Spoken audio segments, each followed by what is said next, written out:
اقصى خيانة مش من حبيب، اقصاها بتيجي من اللي كنت شايفاها اختك، من اللي دخلتيها بيتك وعرفتيها اسرارك، ليه وكمان شلتي همومها كأنك شلتي هم نفسك، بس فجأة تتحول من اختها لسيد سهل، ومن صاحبتها لأضحوكة، ومن أمانها لحد هي بتخونه في الخفا. قصتنا النهاردة للناس اللي اتطعنت واتسابت وسكتت وهي مش ناسية. طيب تعالوا نشوف مع بعض القصة بتقول ايه. كنا عشرة عمر، مش بس صحاب، دي كانت بتنام عندي اكتر من بيتهم، بتاكل من اكل امي وبتلبس من لبسي، كنت بشيلها فوق راسي، ولما تتكلم عني قدام الناس تقول دي اختي، وانا كنت مصدقاها لحد ما شفت بعيني كانت بتتكلم ورا ظهري، بتقلل مني وتحكي اسراري لناس ما نعرفهمش، وبتقول كمان نكت عليا. كنت كل مرة اقول يمكن في سوء تفاهم، يمكن حد ظلمها، يمكن الدنيا لخبطتها، لحد ما سمعتها بقى بتقول ايه عليها: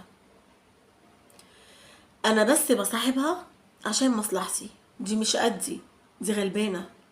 الكلمة دي أثرت فيا أكتر من طعنة. صاحبة عمري اللي كنت بدافع عنها حتى لو غلطانة كانت شايفاني غلبانة. مفيش حاجة وجعتني قد خيانتها، مش عشان هي مهمة، بس عشان أنا كنت غالية عندي وهي كانت ولا حاجة. الوجع في إنك تكتشف إنك طول الوقت بتحب حد مش بيحبك، وبتخاف على حد مش فارق له. من يومها وأنا قررت محدش يدخل قلبي غير اللي يثبت انه يستاهل. ودي كانت القصة اللي معانا.